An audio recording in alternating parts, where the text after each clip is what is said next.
Ahsoka, Episode 7 found new ways to fucking waste my time. I don't understand the love for this show. I really don't. It is legitimately awful and a complete waste of time because nothing is happening. And yet, people find ways of defending the show. And let me tell you, Ahsoka fans, this is all I can think of when I hear you defend this show. This is fine. I'm okay with the current state of Star Wars. Ahsoka's great. Suck it, haters. Oh my gosh. How unfair. Like I said in my previous review, if you love this show, I don't have a problem with that. But if you're gonna come in and troll me in my comments section, bombs away, baby. I'm just gonna troll you in my review, and it's gonna be a grand old time. At least for me. Where was I again? Oh yeah, that's right, grifting for subs by shitting on Star Wars. Oh, I mean reviewing Ahsoka Episode 7. This episode starts off with Hera getting a stern talking to by the Galactic Senate for disobeying a direct order. What I find absolutely astounding is the complete lack of consequences in this show. In Episode 3, she was told not to pursue the Thrawn thing because they believed that she was trying to use Republic resources to go and find her friend Ezra Bridger. Grand Admiral Thrawn is dead. And I'm sorry to say it is my opinion that your friend Ezra Bridger heroically died with him. You don't know that. General Hera, allow me a moment to speak with my colleagues. And we find out at the end of the episode, she was denied. Unfortunately, I won't be joining you for this one. And neither will the fleet. The Senate committee wouldn't approve the mission. This honestly leads into its own problems, but I'll get to that in a moment. In Episode 4, she disobeys a direct order. And not only that, she happens to have 4 X-Wing pilots that go and accompany her, and she's responsible for getting 2 of them killed. But it's okay, it's just a Rhodian and a straight white male. Nothing of value was lost. Does she get court-martialed for these actions? No. Does the fact that she got 2 X-Wing pilots killed get brought up? No. Does schooling an incompetent male get brought up? Yes. I see. And you protected the New Republic by ignoring direct orders. No, I protected the New Republic by ignoring you. But hold on a second, that's not the worst part. It just shows you how incompetent the New Republic actually is. There is literally mounds of evidence that there is Imperial shenanigans afoot. And they're just like, nah bro, it's fine. It's no wonder that the First Order is able to go and sneak up and sucker the New Republic. It is a government built on incompetence and stupidity. This is bad storytelling. Bad storytelling. Boy, I sure look forward to someone defending this incompetence in the comments. It would be one thing if she was like, you weren't listening to me. There is a threat. I pursued it and I proved it. They could have had a moment of vindication for Hera. But no, that's not what happens. The Honorable Senator Organa has become aware of an unfortunate situation and wishes to present this data transcript, which she hopes may resolve the matter. How convenient. You have a member berry that goes and saves Hera in the form of Princess Leia and C-3PO for no good reason. In the next scene, we have Ahsoka practicing her forms, and let me tell you, the motions look constipated as if this was someone who was training for the very first time and not someone who has years of experience. Oh, and they must be running short on their budget because they couldn't have been bothered to go and de-age Hayden Christensen. The whales then go and drop out of hyperspace and they enter into a minefield. Nobody dies. Thrawn then goes and tries to flush Ahsoka out and nobody dies. You have Sabine and Ezra and the Rock People fleeing from mercenaries and, you guessed it, nobody dies. In order to have tension, you have to have stakes, and typically those stakes come with a loss of life. This is the reason why there's no tension in this show, is because, well, nobody dies, except for 2 X-Wing pilots. In a strange sort of way, it reminds me of an old G.I. Joe cartoon where everybody bails out of the exploding helicopter or plane and nobody dies. This is just a live-action cartoon. Sure, you have mercenaries and stormtroopers dying, but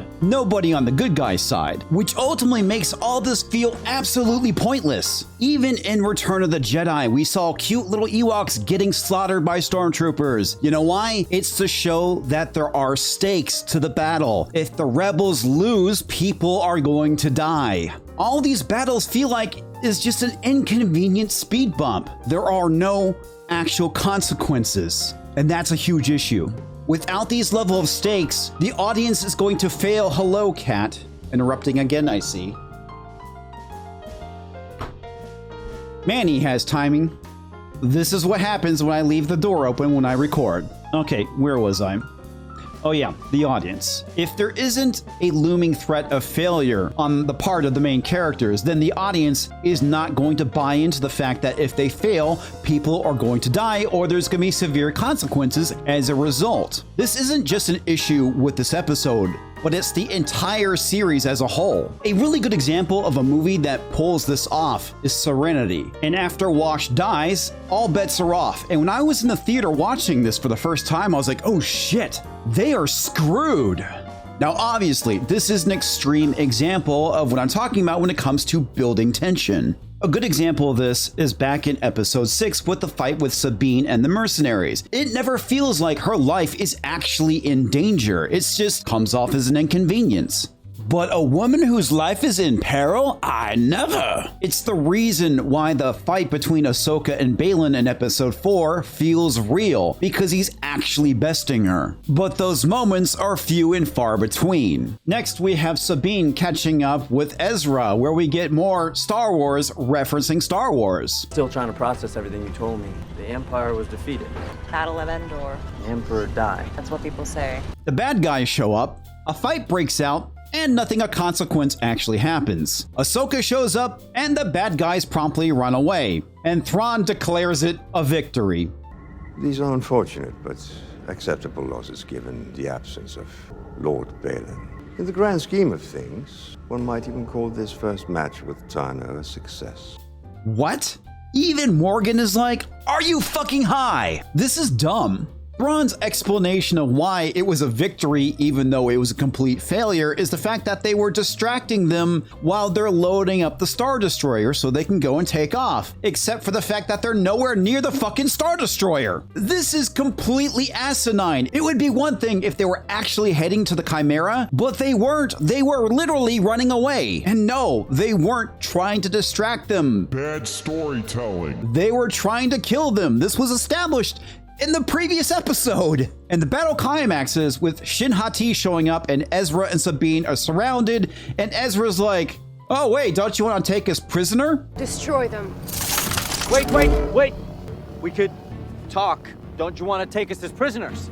Fucking stupid. Bad storytelling. And then Ahsoka shows up and they all live happily ever after. I have a challenge for you, dear Ahsoka fan. Go and watch the series The Continental. It is a far superior show, and all of the things I just complained about with this episode, it does all those things right. In a lot of ways, there is some similarities with the plot. You have a group of people that are looking for somebody. In the first 30 minutes of the show, we are introduced to Frankie, the individual that everyone is looking for.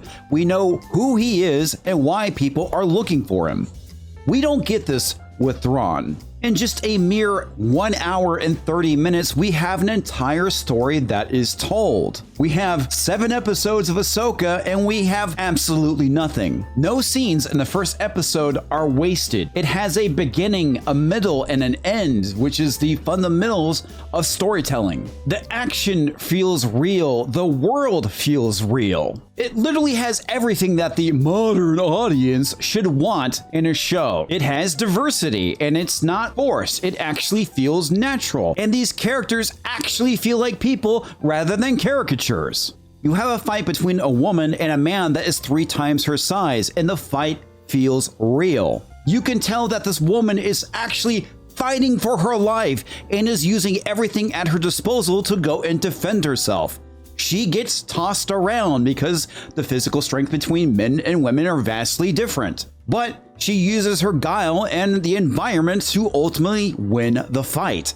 This is not play fighting. There are actual stakes because if she loses, she's going to die. Men are portrayed as men and women are actually portrayed as women. And the story, well, there's actually one. You can guarantee that I'll be reviewing the series very, very soon. It is phenomenal. And the main plot of the story, it's not super deep. It's pretty simple, but it is a story, which is not what you're getting from Ahsoka. Anyway, folks, that is my take. What is yours? Leave a comment in the description below. And on your way out, make sure to leave a thumbs up. And if you're new to the channel and enjoy my content, make sure to subscribe. There should be another video popping up right about here, which is going to be my Ahsoka Episode 6 review. I'll catch you next time, folks.